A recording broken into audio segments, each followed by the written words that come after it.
In 1325 AD, the Aztec people moved to an island in Lake Texcoco to set up their capital, Tenochtitlan. The story goes that they saw an eagle holding a rattlesnake in its talons, perched on a cactus.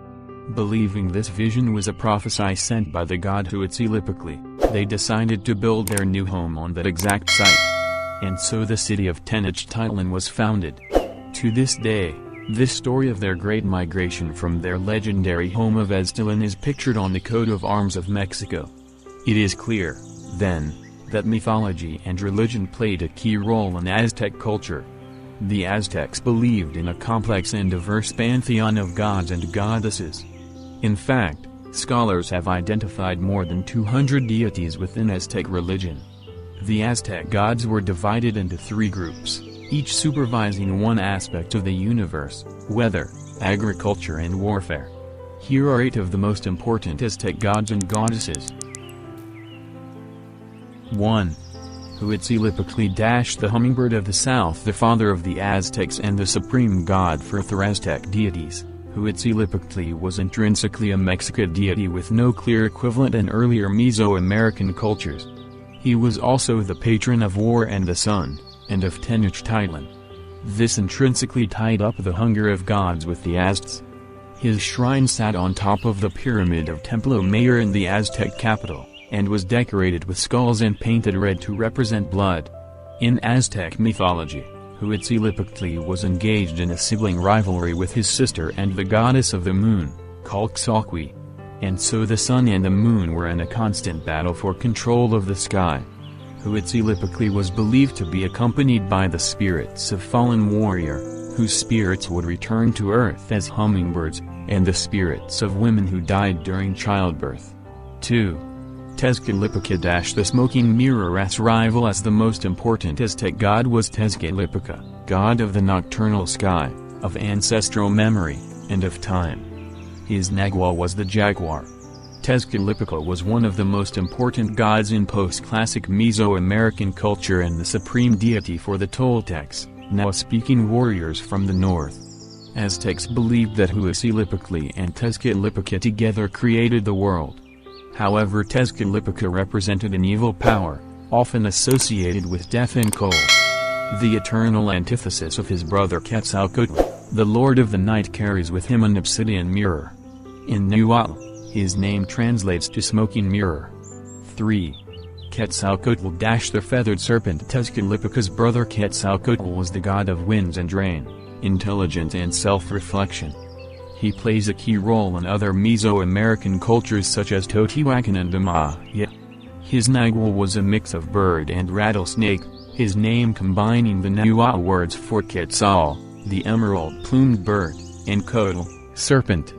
As the patron of science and learning, Quetzalcoatl invented the calendar and books. He was also identified with the planet Venus.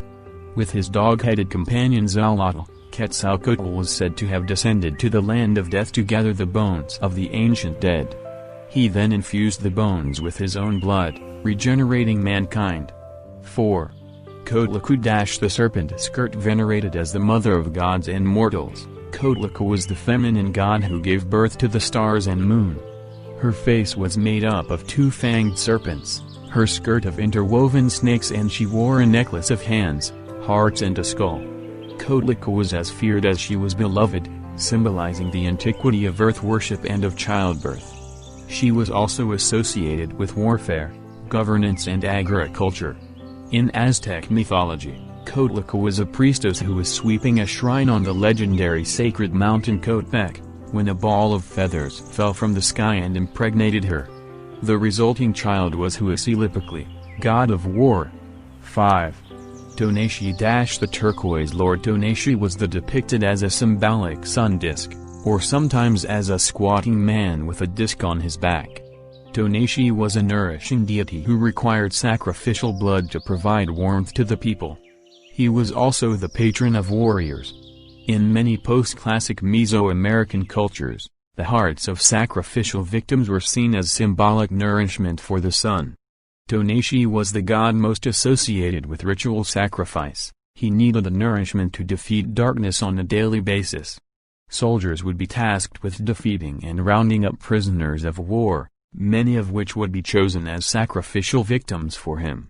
6. Tlaloc — he who makes things sprout. The enigmatic god of rain, Tlaloc was represented wearing a mask with large round eyes and long fangs. He bore a striking familiarity to Chak, the Maya rain god. Tlaloc was seen both as a benevolent deity, providing life-giving rain to crops, but also as an unforgiving and destructive being who sent storms and drought. He was associated with any rain-related meteorological events, such as storms, floods, lightning, ice and snow. He also ruled the otherworldly paradise of Tlaloc, which hosted the victims of floods, storms and diseases such as leprosy. Tlaloc's main shrine was the second shrine after Huitzilopochtli's, on top of the Templo Mayor, the great temple of Tenochtitlan. 7. Chalchiuhtlicue — she who wears a green skirt. The wife, or sometimes sister, of Tlaloc, Chalchiuhtlicue was the goddess of running water and all aquatic elements. Like other water deities, Chalchiuhtlicue was often associated with serpents. She was mostly depicted wearing a green or blue skirt from which flows a stream of water. Chalchiuhtlicue was also the patroness of childbirth and a protector of newborn babies. In Aztec mythology, she played a key role in the Mexican version of the Deluge myth. However, despite bringing forth a cataclysmic flood, she transformed humans into fish, thereby saving them.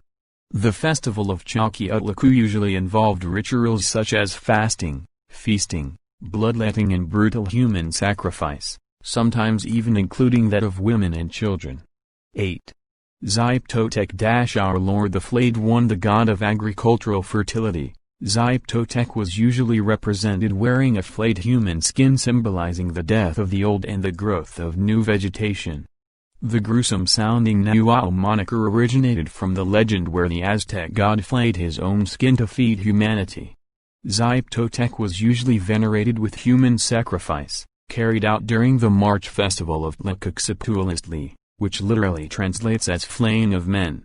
A prisoner would be tied to a stone and given a macahuil, a wooden club with obsidian blades, made of feathers instead of knives, and made to fight an Aztec warrior. His skin would then be ritually flayed and worn by reenactors of Chalchiuhtlicue who were then worshipped and treated as gods. These reenactors would then be killed and have their hearts cut out, their skins worn by Aztec priests for 20 days and then shed to represent the rebirth aspect of Chalchiuhtlicue. I hope you enjoy this video. Please don't forget to like and subscribe. Also please follow my Facebook page GeorgSkull Once again my name is George and thank you for watching. To attain knowledge,